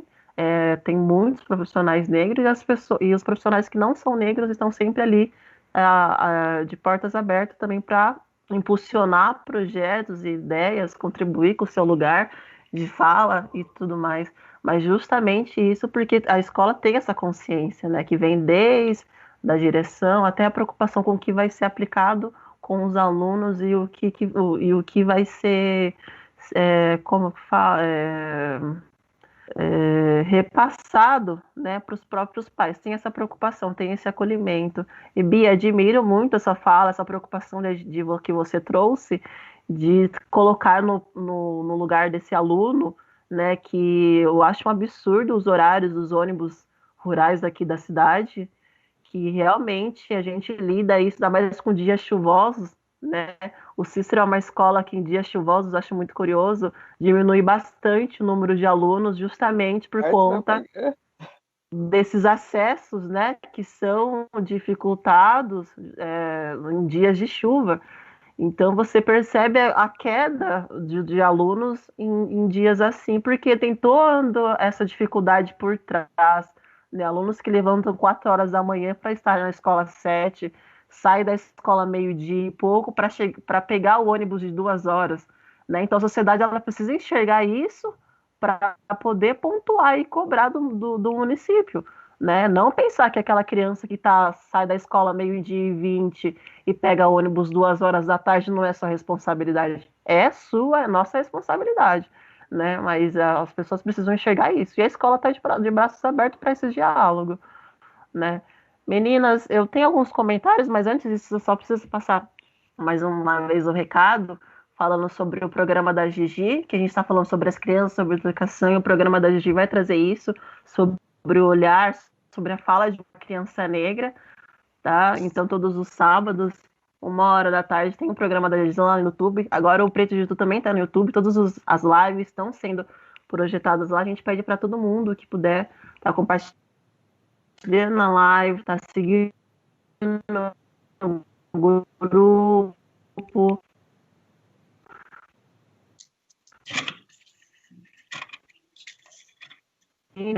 Então, tudo isso são espaços para trazer para melhorar a nossa vida enquanto comunidade, tá? Eu vou começar a ler alguns comentários Ai, eu esqueci da evasão escolar. Podemos discutir? Olha, Falar rapidinho. é Bom, muito se importante. começar por mim, bem rapidinho, né? Porque a evasão escolar acho que sempre é maior a partir do ensino fundamental e ensino médio, que seria criado ele deixar de frequentar o ensino. A evasão escolar se dá em maior número nos anos finais, tanto no ensino fundamental, né, que seria do 6º ao 9º, então a evasão é maior no 9º, e também no ensino médio, no 3º, e às vezes até no 1º e 2º também, porque eles começam a trabalhar. E eu fui até fazer uma enquete, liguei lá para a escola, uma particularidade que até então eu não tinha diferenciado em crianças brancas e crianças negras. E eu pedi para as meninas fazerem um levantamento. Então, das crianças que eu tenho, crianças negras na escola, olha que bacana. Tem 89 mulheres e 102 homens. E uma particularidade que até queria pedir para as famílias que talvez mudasse isso, que a evasão é maior. O número de meninas, quando entram, é maior. Agora, o número de meninos, a saída é maior. Então, a evasão das meninas sempre é um número mais elevado. Então, vamos bem trabalhar nesse sentido, né, de nós mulheres, ver se a gente conversa mais com as famílias que deixem que as meninas também terminem tanto o 9º como o 3º do ensino médio. Então, e uma coisa que eu queria frisar bem nessa melhoria que nós tivemos na escola, principalmente na escola onde estou, é que nós temos uma extensão do ETEC, onde nós temos o ensino médio diversificado. Eles já saem uma habilitação em administração. E a gente já conversa, e é uma coisa também que ajudou muito até a valorizar a escola, porque é um curso concorrido, onde nós temos alunos de cidades diversas. Muita criança em Indaiatuba, Porto Feliz, Cabreúva. E nós também conseguimos, depois de 2 anos, fazer com que os nossos alunos do 9º ano também passassem no vestibulinho, que tem o vestibulinho para entrar. Então, já no ETEC, lá na nossa escola, principalmente no 1º ano, é um número muito grande de alunos nossos, alunos do Cícero. E alguns até o ano passado a gente perdeu, entre aspas, ótimas alunas, que as mães foram pegar a transferência, falei, mas não vai. Mas ela falou assim, não é com isso que mandou vocês ensinarem bem, eles passaram na FATEC. Então foram para a FATEC. Uma boa causa. Graças a Deus é que realmente a formação lá dentro é muito boa. E sempre convido os pais, que é uma coisa que você conhece por fora, outra coisa quando você está ali dentro. Vá, fique, passe o dia conosco e veja o trabalho maravilhoso que a equipe faz lá com as crianças. E as próprias crianças, entre si, elas se protegem. Valeu. Ia ter algum parecer referente à evasão escolar? Eu vejo a evasão escolar da seguinte forma. Pode falar. Tudo bem. Não. Então, quando ela fala da evasão escolar no ano... concluir que realmente a evasão escolar é maior entre as meninas, que eu queria até pedir que, reforçando, que os pais deixem as meninas lá estudar mais um pouco, que no futuro elas serão como nós, mulheres, né? A Bia e eu, estarmos formando uma família já com uma certa base, né? Que aqui, graças a Deus, a Bia disse que tem um filho, eu também tenho um filho, um pouquinho mais velho que o seu, sabe, Bia? E tenho neta, então... É só um pouquinho, viu, Bia? Só um pouquinho mais velho que o seu, mas... Na minha idade, ele... E também foi fruto do Cícero, estudou no Cícero, mas nessa época eu morava no Alberto Gomes, então não precisava mentir o endereço. Eu era de lá. Não morávamos certo. Verdade. Então, eu vejo assim, que na questão que a dona Clarice colocou das meninas, né? Que elas deixam de estudar mais que os meninos, né? Elas param mais cedo. eu vejo que é uma questão realmente de trabalhar com a juventude. Eu vejo essas meninas sem sonhos, sem propósitos de vida, né? A gente precisa trabalhar mais isso com elas. Porque se eu não tenho isso do adulto que está perto de mim, da minha família, ou uma pessoa que me influencie positivamente a buscar, eu vou parar no meio do caminho. Porque problemas todos nós vamos ter, né? O fato de eu ter tido uma Dona Clarice de referência negra dentro do contexto escolar não fez com que nada fosse diminuído para mim. Eu tive que batalhar, eu tive que correr atrás, eu tenho que correr atrás, né? Então, assim, eu tenho uma plena consciência de que não é fácil realmente ser mulher, ser negra no Brasil, né? De uma classe social desfavorecida, não é fácil. Mas eu não posso parar por isso. Eu tenho que buscar. E as meninas de hoje em dia, eu vejo que a nossa juventude é uma juventude que a grande maioria está sem perspectiva de vida. Nem sempre é a família. Muitas vezes chega um momento da vida que elas não querem, porque eu não sei se na pesquisa, na enquete, a senhora chegou a selecionar os motivos, mas a maioria para porque começa a namorar, porque começa a se relacionar de uma forma mais íntima, e aí perde interesse pelos estudos, né? Ou por outros tentos, mas a maioria é isso, porque eu também fui estudante do Cícero, eu me formei lá em 85, né? Eu tinha 15 anos, eu me formei ali, e trabalhei também, fui para a noite nos 2 últimos anos, mas eu continuei, eu não parei. Então, o que eu vejo muitas vezes é que, assim, a qualquer obstáculo, essa juventude, ela está paralisada. Ela precisa se firmar mais. O que será que está faltando ali que eles não conseguem terminar o que começam, né? E geralmente as meninas, elas têm um pouco mais de garra do que os meninos, né? A gente tem visto isso acontecer. Mas precisamos saber se a questão não está sendo também interna, né? Porque a família, ela tem uma boa parcela, sim. Mas eu ainda vejo que a maioria dos jovens, eles são desinteressados. Hoje em dia, uma grande parcela tem recebido coisas muito fáceis, e não dão valor, né? E isso acaba tirando a oportunidade que seria dele buscar, já que eu não tenho, então eu vou trabalhar, eu vou estudar, porque foi isso que aconteceu comigo, né? Eu falei, eu quero ser mais, eu posso ser mais, eu vou estudar, eu sei que vai ser aqui o meu caminho para eu poder sair, para eu poder melhorar, né? Então, eu vejo que está faltando um pouco isso, na questão aí dessa evasão do 6º ano. Já não acontece na educação infantil, por quê? Ela é obrigatória a partir dos 4 anos de idade, mas, anterior a isso, o que nós temos aí é a creche, e o que nós temos são mães querendo, de fato, vagas, porque elas também querem, né, por ser um direito, né, ela tem esse direito, ela busca, e também a maioria quer trabalhar, quer continuar a sua vida profissional da sequência. Então, nós não temos evasão escolar, né? E quando acontece de uma criança desaparecer, não foi a criança que desapareceu, a família. Daí a gente vai atrás para saber o que aconteceu, liga, busca, né? E geralmente eles mudam. Na nossa escola, o que acontece? A gente também tem a zona rural ali com uma grande parcela, né, de alunos. E eles mudam muito, porque sai de uma empresa, vai para outra, né? Eles trabalham em granja, a granja de repente não se adapta ao local, daí eles voltam para a cidade natal. Então tem muita gente de fora, né, de outros estados. Então tudo isso faz com que eu sempre tenha que correr atrás de alguém. Aonde foi parar fulano?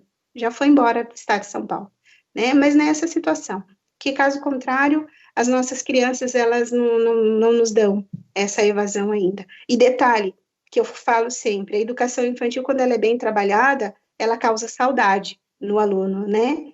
E quando ele vai para o fundamental, se não tiver alguém lá que faça valer esse fundamental, eles se desencantam, né? Então, é necessário que esse encantamento pelo aprender, pelo estar na escola, que ele permaneça, porque eu gostava demais da minha escola. Dona Clarice não sabe disso, mas eu vou falar.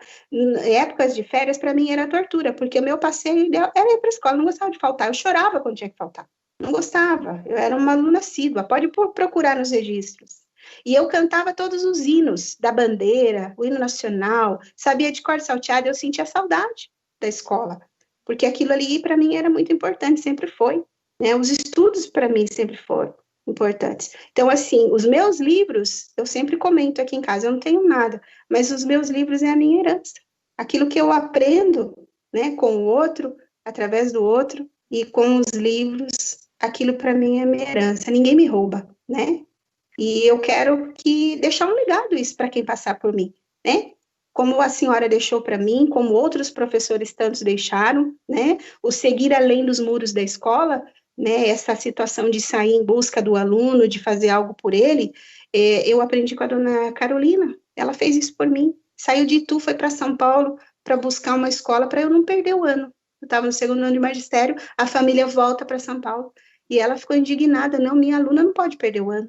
Né? E eu falei, mas como assim? Ela saiu daqui, foi lá em São Paulo, lá na freguesia, achar a escola para mim. E eu fiquei encantada com aquilo. Eu falei, como que eu vou poder retribuir o que ela me fez? E no meu dia a dia eu lembro disso. Faça o que ela fez. Faça o que ela fez. E você vai conseguir alunos que vão fazer também. É uma sementinha, né? De ir buscar. Senão eu poderia ser mais uma que ia desistir no meio do caminho, porque não ia ter vaga para mim lá em São Paulo, eu ia parar no segundo ano do magistério. Não é verdade?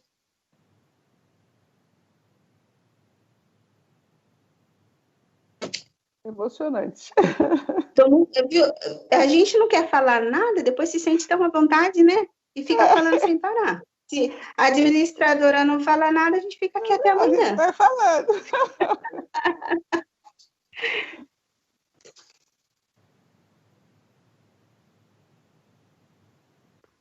Desculpa, meu áudio estava fechado.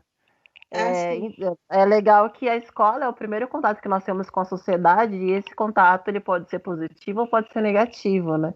Como a Bia disse, ela foi acolhida, né? Teve esse tratamento humanizado, então tornou a escola um lugar agradável. Então, só que às vezes não tem esse tratamento e a criança tem essa outra reação. Com relação à evasão escolar, eu percebo que existe muitos atrativos assim induzidos para as mulheres saírem de forma tardia, tanto por conta do machismo, que né, muitos pais ainda relutam essa questão das meninas estudarem, acham que até o certo ano está perfeito, agora ela tem que tá tendo alguma obrigatoriedade com o trabalho, com arranjar esposo, ou às vezes a própria família em si, para as mulheres negras, também é um peso que acaba sendo tendo que estar conduzindo, às vezes tem que ajudar a mãe, que muita gente sabe que a família brasileira é a mãe solo, mãe solteira com seus filhos, então a filha sempre vai ter esse peso um pouquinho a mais da própria família em si, que acaba fazendo com que ela ache mais atrativo deixar a escola para depois e ajudar nessas necessidades, né, de levar dinheiro para casa, contribuir com o pão do dia a dia e deixar essa carreira, né, essa profissão de segundo plano. Tem também essa questão que a Bia falou dos relacionamentos que ela vai construindo, às vezes são relacionamentos muito tóxicos, porque são extremamente machistas, tanto quanto as relações que ela tem, que essas mulheres têm com o pai. Enfim, são várias realidades, né, que a gente pode estar citando, até mesmo a questão da mortalidade dos homens negros também. Enfim, são muitas coisas que acabam permeando a vida dessas pessoas que acabam tendo essa questão da evasão.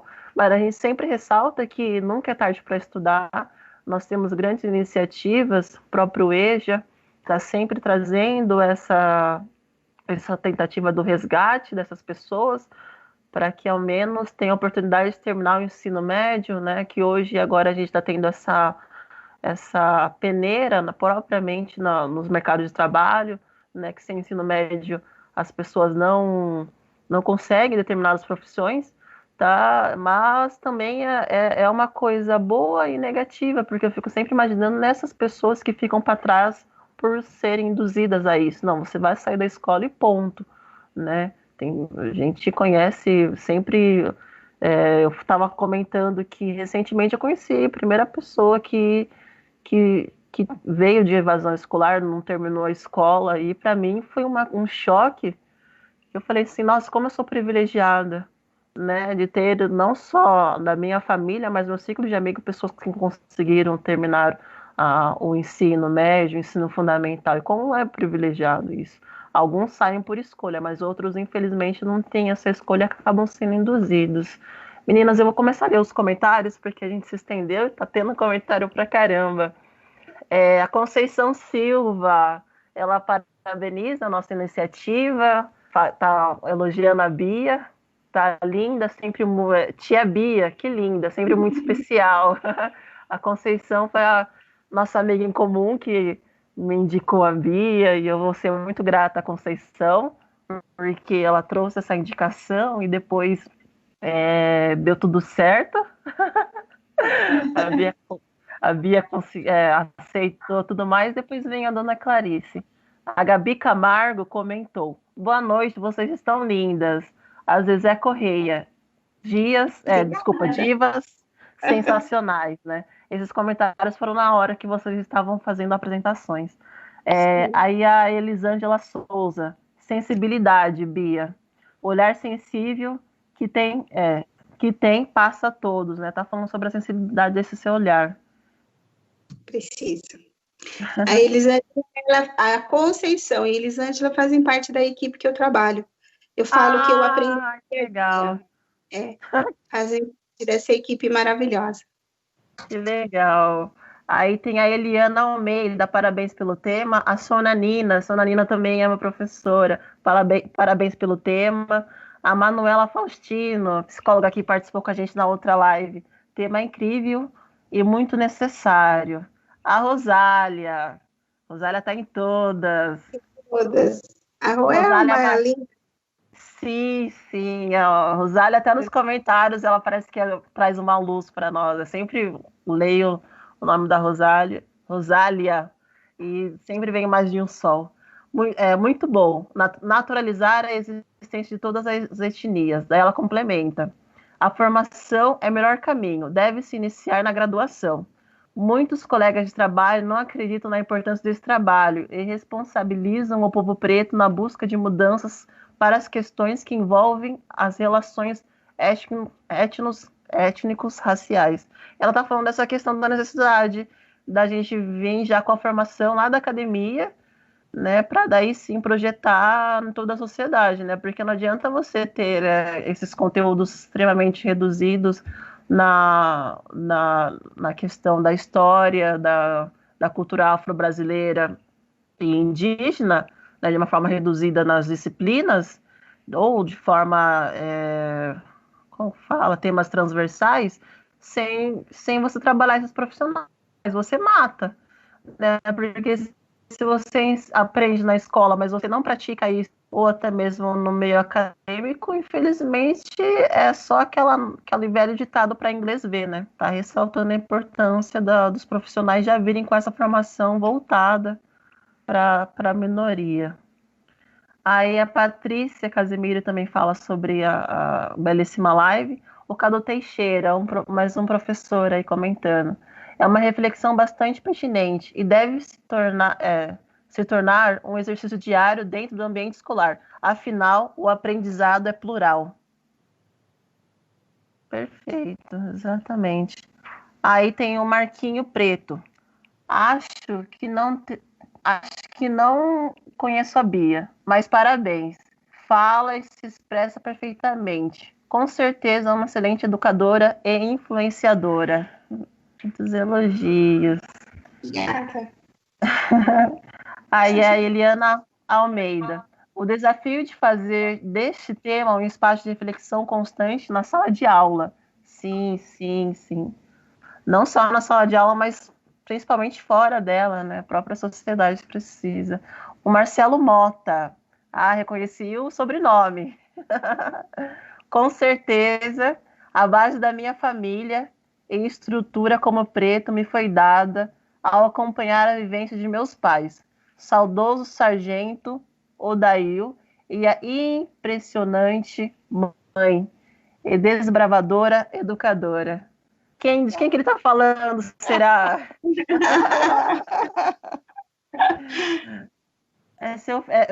É o único filho, né, que a senhora tem, né, dona Clarice? Por isso que eu só quero ter filho para isso. Eu quero ser muito elogiada em público, receber flores. Aí tem a Alessandra França. Quando eu estudava no Cícero, eu achava incrível uma diretora negra. A Alessandra França, se não me engano, ela é professora de história, né, dona Clarice? Ela deu aula na minha escola, também até ano passado. Isso, reconheci pelo Ótimo, sobrenome, né? ótimo. Adriana Ferraz, tia Clarice, orgulho de toda a família, mulheres fortes a favor da educação e respeito. Obrigado. E ela Aí mora em tu, Capivari. nossa, tá acompanhando a gente, olha que prestígio, que responsabilidade, né? Aí o Tuto Sartori, sim, aperfeiçoar e aprender sempre se quisermos ser diferentes e ter um futuro diferente. Esse daí é o pai da Gigi, a Gigi que tá fazendo essa parceria com o Preto de Tu, né, para trabalhar o olhar da criança. Amanda Aparecida dos Santos Freire. Tia Bia. Conhece você, Mãe né, Bia? Bia. Equipe também. A equipe. Roselaine Souza. Parabéns, Passou por tia minha Clarice. equipe. Ah, passou pela sua equipe, a Amanda? Passou. Ah, e nós temos a Gigi, apresentadora do programa. E aí, Gigi? Alguns Ah, amigos estranham quando falo pretos de tu. Não entendem. Ah, daí a gente precisa conversar com seus amigos e chamar eles para até mesmo participar do seu programa, para a gente poder entender qual que é a dificuldade deles entender isso, se de fato é uma dificuldade ou se eles nunca foram colocados, né, expostos a essas discussões que a gente está começando a ter também aqui na própria. Gente, tem muito comentário na própria internet. Jaqueline e Roselene ainda é tudo, a resposta. Nossa, olha só, né? Daqui a pouco vai estar gente do Brasil inteiro, a gente famosa aí. Aí Meu tem mais irmão tá vendo de parabéns. Brasília. Olha só, no fundo a live está sendo um sucesso, viu, meninas? Tem muito parabéns aqui. que bom. Muita gente elogiando o tema, a postura de vocês, as falas. Ó, a Cláudia Jesus, ela comenta: o mundo da criança é colorido. Temos que aprender muito com ela. Sim, essa questão da gente permanecer, né, com esse olhar que a criança tem. Por que a gente perde isso, né? A gente tem que tentar identificar, né? Qual o momento da vida, o que acontece com a gente ali, né? Aí, falando sobre a questão também dos temas, a Elizabeth Teixeira, parabéns pelo tema, é extremamente importante. Ontem completamos 30 anos do ECA, sim, e ainda vemos as dificuldades e exclusão de nossas crianças pretas no âmbito escolar. Sim, ela falou sobre o ECA aqui, 30 anos completando, extremamente novo, né? Aí a Manuela Faustino, ela também complementa aqui uma fala que ela já tinha anunciado lá em cima, muito importante incentivar que as crianças expressem como se sentem. Muito, Muito muito importante. mesmo. Aí a Gigi Sartori, que também é uma apresentadora do programa, é a Gigi. Verdade, na minha escola tem poucas crianças pretas. E já teve uma vez uma situação que a professora a diretora conversaram com a gente, toda a classe também participou, para aprender para aprender a se colocar no lugar do outro. Olha aí, a escola tendo esse excelentíssimo papel de conscientizar as crianças, né, sobre essa importância de respeitar essas diferenças, né?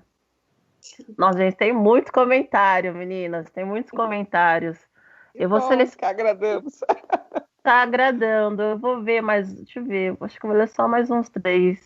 Vou fazer assim. Quando acabar a live, eu peço para que vocês peguem um tempinho. Não precisa ser hoje, não precisa ser amanhã, quando tiver um tempo, porque as lives elas ficam gravadas tanto aqui no Facebook quanto no próprio YouTube. Mas no Facebook, na página do Preço de Tu, vai estar lá todos os comentários. Então a gente sempre deixa como para os participantes que tiver algum tempo sobrando para estar entrando lá, respondendo, porque tem muitos conhecidos.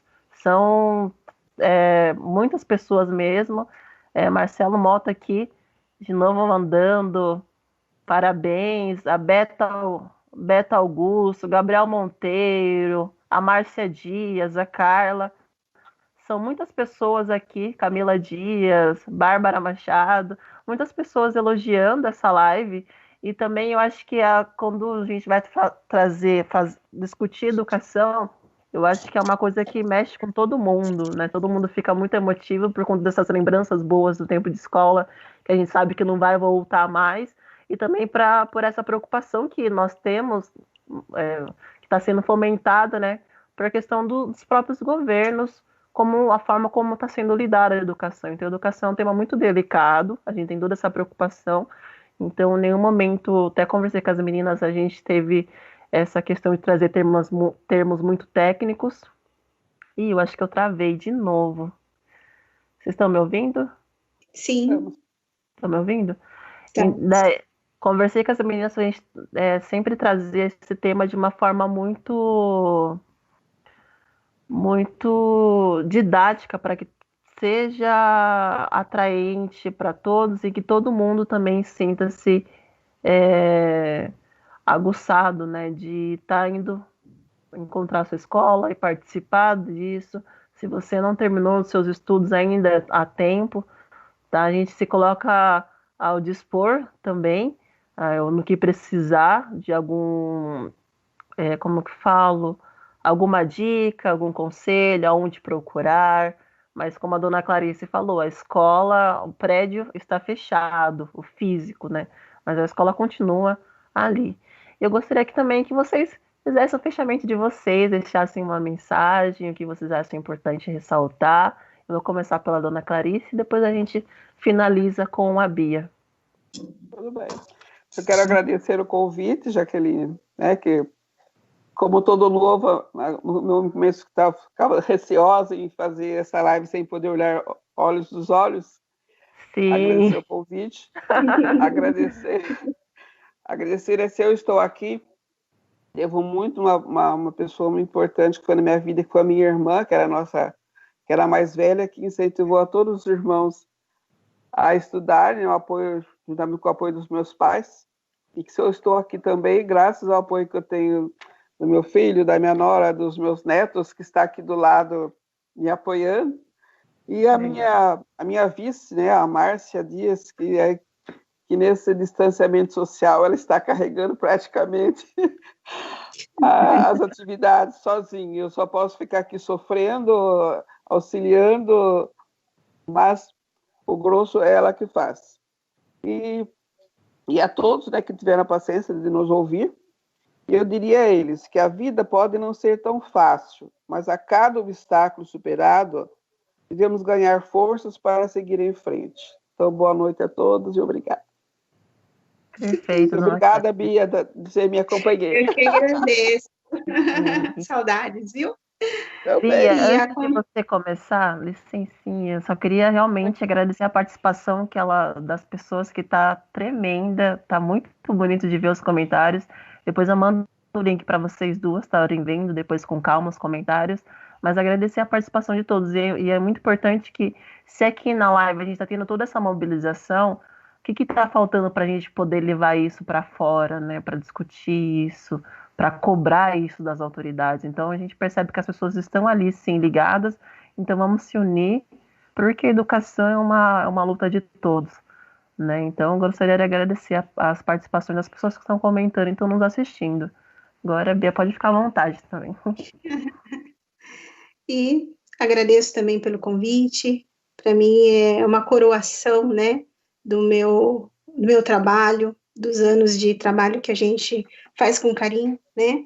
Porque eu tô tendo aqui uma responsabilidade de representar uma equipe grande, né, da minha escola, as pessoas que acreditam em mim, no meu trabalho, a minha família, meus irmãos, né? Tem um irmão babão, José Carlos, que fica lá, e aí, essa é minha irmã, ele fala, né? Então, eles acreditaram em mim, apostaram em mim, e isso faz com que você siga, né? O que eu deixo aqui é que uma mensagem que foi a mensagem que foi o divisor de águas na minha vida, né? É um texto bíblico que eu gosto muito, e as minhas meninas que estão comigo, elas sempre estão ouvindo eu dizer, né? Que todas as coisas cooperam para o bem daqueles que amam a Deus. Sejam coisas boas, sejam coisas ruins, seja a pandemia, seja a falta dela, seja o preconceito, seja a rejeição, seja o abraço, seja a acolhida. Todas essas coisas cooperam para o nosso bem. E se hoje nós estamos aqui, nessa live, falando sobre a nossa negritude, é porque lá atrás, as coisas ruins que aqueles nossos antepassados passaram, viveram, sofreram e morreram, não foi em vão.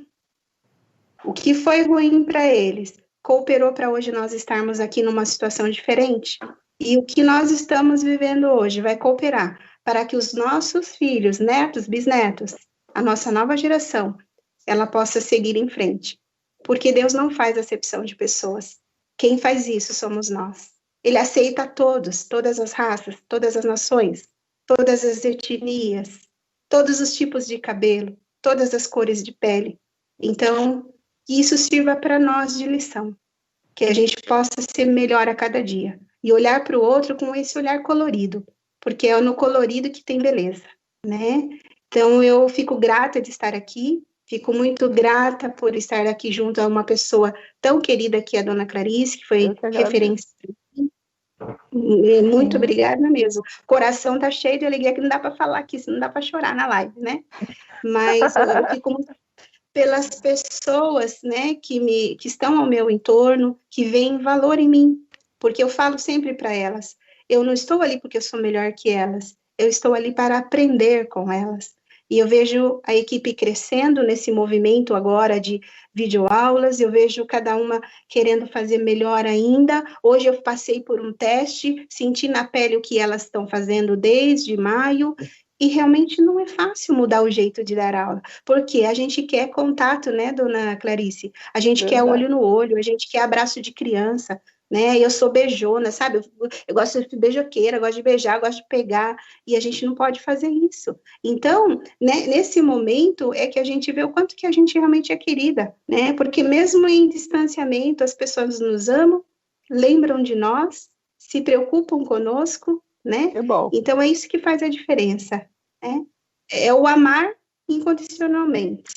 Então é isso, o ser humano precisa ter esse olhar de amor. Aonde tem amor, tem tudo. Um beijo no coração. Perfeito. Nossa, linda essa citação, Bia. Depois eu vou pegar também, viu? Vou começar a usar. Gente, parabéns. Eu agradeço em nome de todos que estão assistindo, em nome do grupo do Preditor. Agradeço também os rapazes que estão aí atrás nos auxiliando nas partes técnicas, tá? Nossa, agradeço todo mundo que a gente não cita aqui, mas que contribuiu com a nossa formação, contribuiu para o nosso encontro. Caleb, que ajudou a sua avó aí. Muito obrigada. E é isso que a Bia falou, gente. Eu acho que nós estamos aqui, todo mundo está na frente do seu celular, do seu notebook, com o seu acesso Wi-Fi. São pequenas coisas que a gente teve que lutar. Nosso povo lutou muito, rolou sangue, suor e lágrimas, tá? E hoje a gente está aqui para dar a nossa voz, né? Eu acho que é muito importante a gente usar esse espaço que nós estamos conquistando, né? E mostrar o nosso trabalho e puxar outros também que não possam falar. E eu só tenho a agradecer, gente. Essa live está sendo o máximo. Eu também convido vocês a estarem participando das próximas lives. Eu vou falar para vocês também os cronogramas. Agora nós temos mais 2 lives para finalizar o mês, né, das mulheres negras, de comemoração do mês das mulheres negras, e eu vou estar lendo aqui para vocês. Então, no dia 21, na próxima terça-feira, a gente vai falar sobre saúde e a população negra. Tá? Eu falo para todo mundo estar participando também, tanto quanto educação. Saúde também é uma das coisas que mais impactam a vida do povo, tá? A gente vai falar coisas boas e coisas não boas, tá? E daí a gente finaliza esse mês especial no dia 28 com a live Rompendo Silêncios, entre raça e gênero. Aí a gente vai estar discutindo sobre a mulher dentro dos movimentos sociais. Então são essas 2 últimas lives. Eu quero agradecer todo o empenho que está sendo gerado, tanto pelos meninos, quanto eu mesmo estou crescendo bastante, estou conhecendo as pessoas de Itu, porque a gente tem toda essa preocupação de trazer pessoas que sejam daqui da cidade, né, naturais, ou que vieram desde criança e fizeram a sua história aqui. E é isso, meninas. Então, convido vocês a participarem com a gente também nas próximas lives, e também sempre que quiserem estar usando o próprio grupo para cultivar e repassar um pouquinho do conhecimento de vocês, o Preto de Tudo também está aí, tá bom? E é isso aí. Agradeço todo mundo que está me mandando mensagem também, de parabéns. A força de vocês também está me ajudando a crescer cada vez mais também aqui no grupo e com os projetos. E tamo junto. Obrigada, E parabéns meninas. a você, Obrigada, como Parabéns. estudante. Boa. Quero você como professora da minha escola. Ah, Olha lá, vamos dividir o pão, dona Clarice. eu vou falar, daqui a pouco eu vou ter que falar para pegar a senha, porque, nossa, tá vindo muito convite. A gente pega. Que bom. Obrigada, meninas. Então, tchau para todo mundo. Obrigada, gente. Tchau.